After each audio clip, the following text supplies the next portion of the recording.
All right. So, Miss Killer, Yes. I understand you went to trial today for your son. How were you feeling before trial? Nervous. You know, the unknown is a scary place to be in. I was nervous, but I still had confidence in Mr. Christian.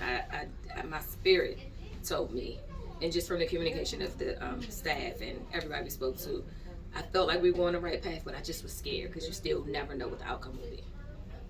All right. And during trial, but before the end of it, how were you feeling? Oh, ugh. Mixed emotions because I wasn't sure. At times I felt like it would go in my son's favor, and then I had moments where I was like, I don't know.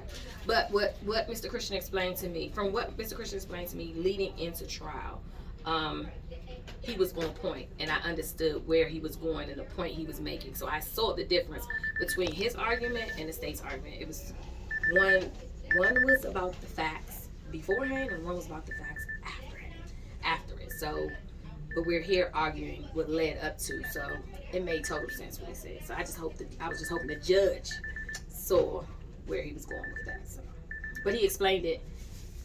His explanation of where we were going with the trial was perfect. It definitely was. It was open. It wasn't blind. I wasn't blindsided, and I wasn't guessing. I knew where we were going, what path we were going on during the trial. And he stuck to. And humbly did. Like it was a confidence in it, but not an arrogance in it. And that meant a lot. As a tall, chocolate black man, it wasn't an arrogance. It was a confidence that speaks volumes. And a respect to the police officers. Right, because he was respectful to the police officers in their job, but you still have protocol in your job. But there is a certain protocol, and I assure you that those 3 officers will not make that mistake again. Because they had my grandson, but they didn't do it right. And I think it takes a smart lawyer to even have that point, because I'm telling you, when we came in here before trial, I was like, after I read all the stuff, that boy might go to jail. That would not be a good thing. Unfortunately, but Mr. Christian did his job as a lawyer. It was definitely a lawyer in working. It was definitely a lawyer being a lawyer. Being a great lawyer. Because I don't know if a lot of lawyers would have caught that. Well, I will say this. Speaking to a lot of people surrounding me that I spoke to about the case, or just trying to get insight on people that have been through this, that Mr. Christian wanted to fight it for his future and not for the current. That's right. So that's because everybody's like, well, just see if he can get probation. I can't even think what it's called. It's something that you didn't want to do. You didn't want to take the easy way out. It was something that was more about his future than, just saying, okay, we'll take this and deal with it today. But it was really about, we don't want them just to follow him later on, so we're going to fight so it doesn't follow him later on. And that was the biggest thing for me. I kept telling him, we want to worry about, because right now you're 21, but you will be a young man with a career at some point. With at least that's my desire, and I want it to be yours. And I don't want something stupid at 21 to stop you from being able to achieve the greatness I know you have in you. So, right. Oh. So I say thank you to the family. Because there was a lot of lawyers that worked on this. Because every time we came up, we saw somebody different who was on the case. So it wasn't just Mr. Christian. It was everybody. It was a team effort. And that I so much appreciate. Right. So you're going to always get my recommendation. Anybody ever talk about they need a lawyer, I'm going to send them y'all. But I don't know nobody else. You know what I'm saying? I just don't know. And no, I've never had any opportunity to have to be in this experience. And this has been a great experience. Terrible circumstances. I thought you already told.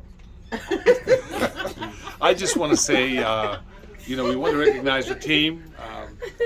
We want to recognize Miss Brooks, who looked like the cousin of the Jones, Zavi Jones family. We want to recognize Mr. Butler, Miss Tanto, Mr. Usman, Miss Christian McConan, and Samora. We all debated. We all discussed it. You know, it wasn't just one person dominating, because one person saw a little angle, another saw another angle, and then what we did yesterday afternoon was we looked at what they offered us, and I said to Mr. Usman, let the state know that we're not going to take it, because I didn't want to show up in the morning and she said, oh, I didn't bring my witnesses because I thought Mr. Christian was going to take this plea. Right. I wanted to give her advance notice that we thank you, but no thank you. Because as I said, you know, you're very correct. Later on he wants to go on to do something where he may need a security clearance, or he may need a clean record, and while he's not a juvenile, so he's an adult, it's going to fall into the rest of his life. I deal with that. You know, I'm in that age group. Yeah, You know, I'm in the age group that I hear men now made mistakes at 20, and the relationship I'm in, he has that issue as a truck driver, and it was expunged.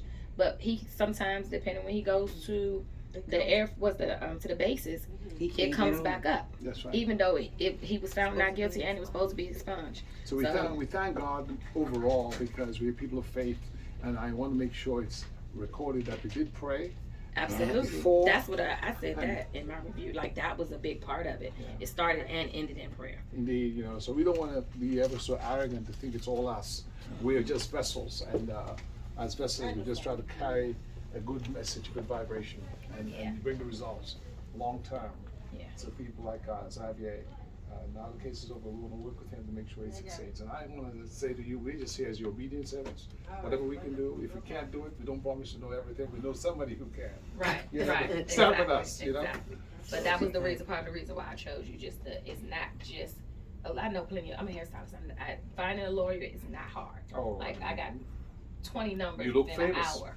So, she looks famous, doesn't she? But it's a matter of, for me, I'm spiritually driven. Like, I have to feel it. Like, it's more than you just defending my son.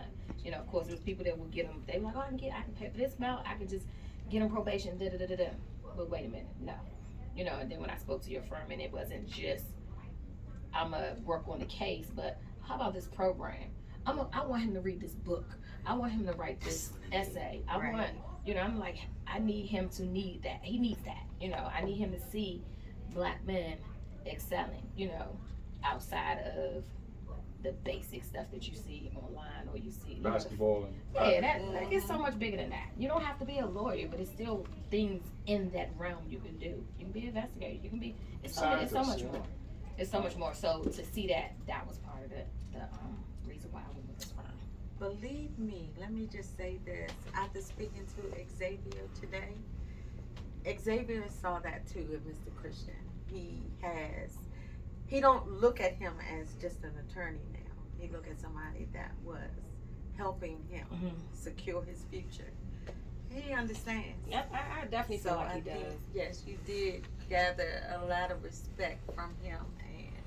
Well, she taught me well. I'm just Christian over here as well. Yeah. But I just want to say, did he get that book, Never Eat Alone? Because that's a problem. He'll get it. I know he didn't get it now, because right now we've been running around. But I'm going to make sure he gets it. I'll send it to his house. Like, that's not a. And Mr. Bankley is going to make sure that he does the essay. Mr. Bankley, I just want to let you know, this is one of the high honors that we are paid when we have, on a particular day, the first case of the year for Xavier Jones' family and his mom and grandmom, and to be here with the aspiring attorney, hearing those things. How does it encourage you in what you want to do? Definitely, I think keeping like more of a human aspect of law. I think that was really interesting that you said that, you know, he brought up things that he wanted your son to read, and that you felt that, you know, he led it off with prayer and things like that. I think that sometimes from the outside looking in, especially going through earlier years in college, there was a sense that law could be kind of mechanical and impersonal. But I think that in this line of work, since at the end of the day it begins and it ends with people, you know, you have to kind of keep that in mind. You have to look at it from a human perspective and even from a spiritual perspective. And I think those are things that will set you apart. Yeah. That will make you stand out. That will give you the longevity. That'll give you the great following and the continued recommendations. I mean, stuff like that speaks volumes. You know? Well, Ms. Sakila, I don't want to be funny, but maybe sometime we can invite me to the hair salon to see what I'm doing. Well, I also have a barbershop, so you can go in there and get fixed up and get them to shine you up really good. You hear what she said? Shine you out. Shine, you have to really, I don't really think good. is that because you don't have hair or because you choose to be bald? Well, you You know. never know what's gonna come out this lady's mouth.